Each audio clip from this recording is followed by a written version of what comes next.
السلام علیکم، میرا نام ہے دانیال اور آپ دیکھ رہے ہیں ری.ایم.ٹی.وی۔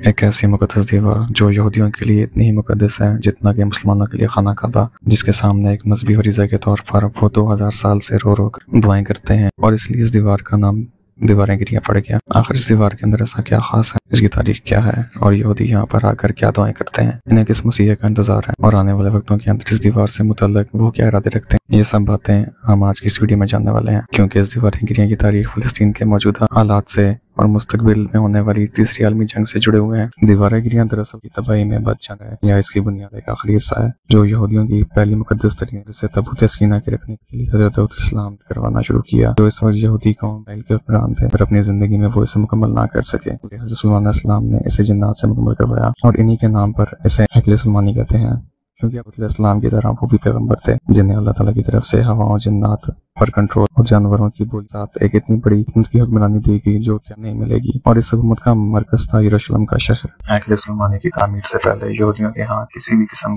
باقاعدہ ہیکل کا نہ کوئی تصور تھا اور نہ کوئی وجود۔ اس قوم کی بدوں والی خانہ بدوشہ ان کا ہیکل یا محبت خیمہ ہوا کرتا تھا جس میں توڑتا اور اسی طرف منہ کر کے عبادت کیا کرتے تھے، کیونکہ تابوت بھیجا گیا مقدس ایک صندوق تھا جو کہ نبیوں کو بطور یہاں تک کہ حضرت موسیٰ علیہ السلام تک پہنچا، اور اس صندوق کے اندر حضرت موسیٰ علیہ السلام کا عصا مبارک اور دوسرے تکرم کی یاد کریں، اور یہودی اس تابوت کی برکت سے اسے سامنے رکھ کر دعا کر کے ہر قسم کی مصیبت اور پریشانی کو حل کر لیا کرتے۔ مختلف قوموں کے ساتھ جنگوں کے دوران اس صندوق کو اپنے لشکر کے آگے رکھا کرتے تھے، اس کی برکت سے اللہ تعالیٰ انہیں دشمن پر فتح عطا کر دیتا۔ اسی صندوق کے لیے حضرت داؤد علیہ السلام نے ہیکل کو تعمیر کرنے کا سوچا،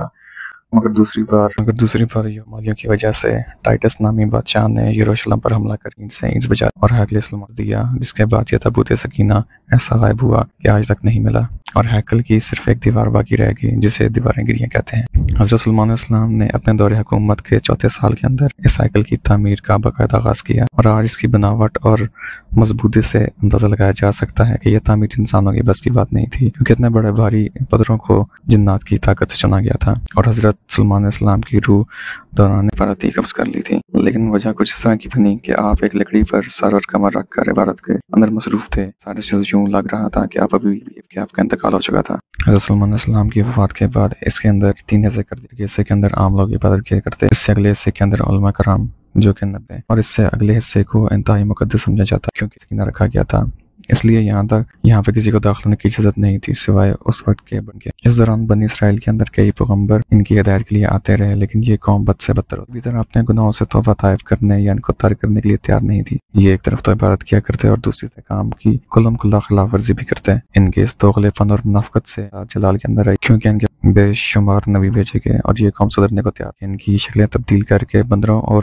سور کی طرح بنا دی گئی اور طرح طرح کے عذاب دیے گئے، لیکن یہ باز نہیں آئے، سود کے کاروبار شروع کیے، جادو سیکھا، قتل و غارت کی، بے ایمانی میں آگے بڑھ گئے، تب ان پر آخری عذابیوں برسایا گیا، رات نے انہیں در بدر اور لاوارث طرح چھوڑ دینے کا فیصلہ کیا کہ بادشاہ بخت نصر نے ان کے ملک پر ایسا حملہ کیا کہ کوئی عمارت سے سلامت نہیں چھوڑی، ہیکل سلیمانی مکمل طور پر تباہ و برباد کر کے رکھ دیا، اور ہیکل میں سے تابوت سکینہ نکالا اور اپنے ساتھ لے گیا، 6 لاکھ یہودیوں کو قتل کیا اور 2 لاکھ یہودیوں کو قیدی بنا کر ساتھ سے وائرس نے یہودی غلاموں کی ایک بستی تعمیر کی جس کا نام طلبہ بھی رکھا گیا۔ 70 سال تک ہیکل سلیمانی صفحہ ہستی سے یوں ہی مٹا رہا۔ دوسری طرف بخت نصر نے تابوت سکینہ کی شدید بے حرمتی کی اور اسے کسی گندی والی جگہ پہ پھینک دیا۔ کہا جاتا ہے کہ اس کی اس حرکت کا عذاب اس کے پورے ملک کو ملا۔ اس طرح کے ایران کے بادشاہ سائرس نے، جنہیں قرآن کے اندر ذوالقرنین کے نام سے جانا جاتا ہے،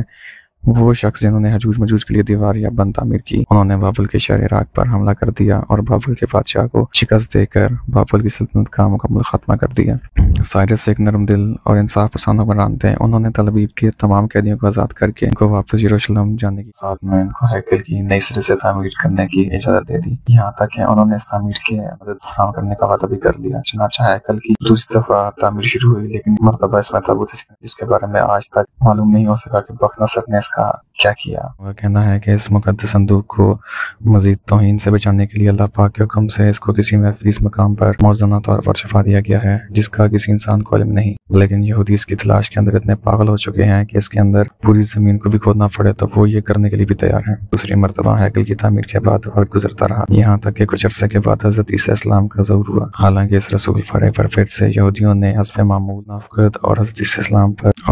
السلام پر ظلم کے پہاڑ توڑنے۔ دراصل یہودی یہودی اپنے مسیح کے منتظر تھے جو دوبارہ آ کر ان کو پہلے جیسے شان و شوق جن کا ذکر یہود کی کتابوں میں تھا، لیکن ان لوگوں نے اپنے مفاد کرسی کو خطرے میں دیکھ کر آپ کو دجال کے ایک سولی پر لٹکانے کی کوشش کی، لیکن اللہ تعالیٰ نے آپ کو زندہ آسما لیا۔ لیکن یہودی پھر سے اپنی بدعمالی کے اندر مصروف ہو گئے۔ اس واقعے کے 70 سال بعد ایک بار پھر یہودیوں پر اللہ کا بارس عذاب کا نام تھا ٹائٹس۔ یہ رومی جرنیل بابل کے بادشاہ بختنصر سے بھی زیادہ ظالم ثابت ہوا اور اس نے صرف ایک دن کے اندر لاکھوں یہودیوں کو قتل کر دیا۔ اس نے ہیکل سلمانی کی اینٹ سے اینٹ بچا دی اور یہودیوں کو ہمیشہ کے لیے یروشلم سے نکال دیا۔ یہودی پوری دنیا کے اندر بکھر کر اور رسوا کر رہ گئے اور یوں 1900 سال تک در بدر پھٹنے کے بعد جب برطانیہ نے فلسطین پر قبضہ کیا تو ساتھ ہی ایک ناجائز بچے یعنی اسرائیل کو فلسطین میں جنم دے دیا، اور یوں صدیوں سے دھکے کھانے والی قوم کو ایک بار پھر سے اس ملک اسرائیل کے اندر اکٹھے ہونے اور رہنے کی اجازت مل گئی۔ لیکن یہ قوم اپنی 1000 سال پرانی گندی فطرت سے باز پھر بھی نہیں، اور یہ برطانیہ کے جنم دیے ہوئے اسرائیل تک محدود نہیں رہے بلکہ ایک بار پھر سے ہمسایہ ملکوں کے لیے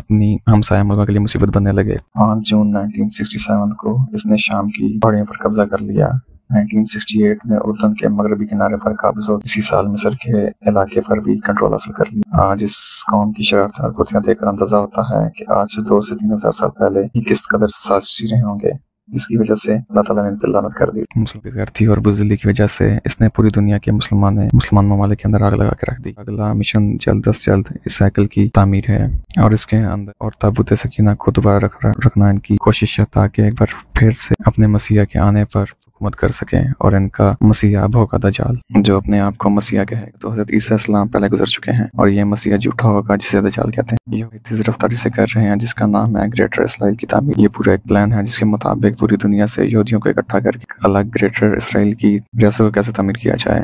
ہیکل سلمانی کی تیسری مرتبہ تعمیر کے نتیجے میں یہ پوری دنیا تیسری عالمی جنگ کی آگ کے اندر لپٹ جائے گی، کیونکہ اس سائیکل کو تعمیر کرنے کے لیے مسجد الاقصی کو شہید کرنا پڑے گا اور اس کی بنیادوں پر اس کو تعمیر کرنے کا نقشہ بھی ان کے پاس ہے۔ لیکن مسلمان ملک اور قوموں کو اس کی کوئی پرواہ، ملک تو محفوظ ہیں، ان کے اثاثے بھی محفوظ ہیں، ان کے ڈالرز ان کی عیشیوں کو بھی پوچھ نہیں رہا، تو ان کو بلا کیوں تکلیف ہونے والی ہے کہ بلا وجہ سام کے بل کے اندر ہاتھ دیں۔ آپ اندازہ لگائیں کہ یہودیوں کو جس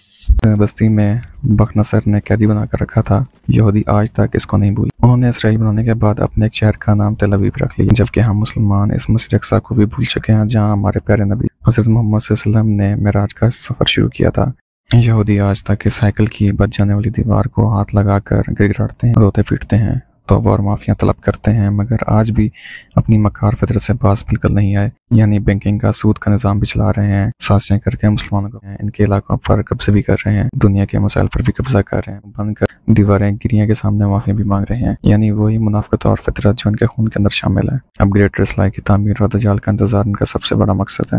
جس کو مکمل کرنے کے لیے وہ سر دھڑ کی بازی لگانے کے لیے تیار ہیں۔ اس منصوبے کے 4 مرحلے ہیں۔ پہلے نمبر پر مسلمانوں کے 2 اہم ترین مقدس مقامات کو گرانا، یعنی مسجد الاقصی اور قبۃ الصخرہ۔ دوسرے نمبر پر ہیکل سلمانی کی تعمیر، جس کے بعد سب سے بڑی اور خوفناک جنگ ہوگی جسے جنگ ارمغدون کہتے ہیں، اور چوتھے نمبر پر حضرت داؤد علیہ السلام کی استعمال ہونے والے پتھر تھرون آف ڈیوڈ کو اس تعمیر شدہ ہیکل کے اندر رکھ کر کوشش کرنا پوری دنیا پر ایک بار پھر سے قائم کر دے گا۔ اس پورے پلان کو 1897 کے اندر بنایا گیا، جسے پروٹوکولز آف زائنن کہتے ہیں۔ اسی طرح کا نقشہ بھی تیار ہوا اور اسی نقشے کے اندر بڑے سانپ کو اپنی گرفت میں لیے ہوئے دکھایا گیا ہے، جو گریٹر اسرائیل کے نقشے میں شامل ہے۔ دنیا میں کروڑ یہودی ہیں، جن میں سے 35 لاکھ اسرائیل میں آباد ہیں۔ انہوں نے دنیا بھر کے تمام یہودیوں کو اسرائیل لا کر آباد کرنا ہے، جس کے لیے انہیں جگہ چاہیے، اور اس لیے وہ گریٹر اسرائیل بنا رہے ہیں۔ اور دوسرا یہ کہ انہیں تیسری عالمی جنگ یا جنگ ارمغدون کے لیے تمام یہودیوں کو ایک جگہ اکٹھا کرنا ہے، کیونکہ اس جنگ کا مقام اسرائیل کے اندر مسجد النام کی پہاڑی اور اس کے ارد گرد کے علاقے کو بتایا جاتا ہے، جس کا ذکر بائبل میں بھی موجود ہے۔ 1900 سالوں سے یہودیوں کا خانہ کعبہ گرا پڑا ہے، جسے وہ تعمیر کرنا چاہتے ہیں، اور تعمیر کرنا چاہتے ہیں مسجد اقصی کی بنیاد پر۔ دنیا بھر میں یہودیوں کی تعداد 1.5 کروڑ کے قریب ہے، جبکہ دنیا کی کل آبادی 1.50 کروڑ ہے۔ ان تمام اعداد و شمار کی روشنی کے اندر مسلمانوں کی تعداد اتنی زیادہ ہونے کے باوجود 1.50 کروڑ یہودی 1.50 کروڑ مسلمانوں سے بھی زیادہ طاقتور ہیں، کیونکہ اللہ کے رسول نے فرمایا تھا کہ اللہ تعالیٰ اس قرآن کی برکت سے قوموں کو عروج بخشے گا، اور اس پر عمل نہ کرنے والے اور اسے چھوڑ دینے کی وجہ سے مسلمان قوم معاشرے کے اندر ذلیل و رسوا ہوگی۔ آج دنیا بھر کے اندر مسلمانوں کے زوال کی سب سے بڑی وجہ یہی ہے کہ ہم نے قرآن اور اس کی تعلیمات کو زندگی سے نکال دیا ہے۔ کون سی وہ برائی اور 2 نمبری ہے جو ہم مسلمانوں کے اندر نہیں ہے کہ 1.5 ارب مسلمان 80 لاکھ یہودیوں کا مقابلہ کرنے کی بجائے خدائی مدد اور ابابیلوں کی انتظار میں ہیں، مجھے یقین ہے کہ اگر یہ ابھی بلا مدد کے لیے آ بھی گئیں تو یہ کنکر یہودیوں پر نہیں بلکہ ان بے عمل مسلمانوں پر پھینکیں گی جو صرف نام کے مسلمان ہیں اور خدا کی مدد کے انتظار کے سوا کچھ کرنا ہی نہیں چاہتے۔ مجھے امید ہے کہ آج کی اس ویڈیو سے آپ کو بہت کچھ نیا جاننے کو ملا ہوگا اور یہ ویڈیو آپ کو پسند آیا ہوگا، اور تب تک کے لیے اللہ حافظ۔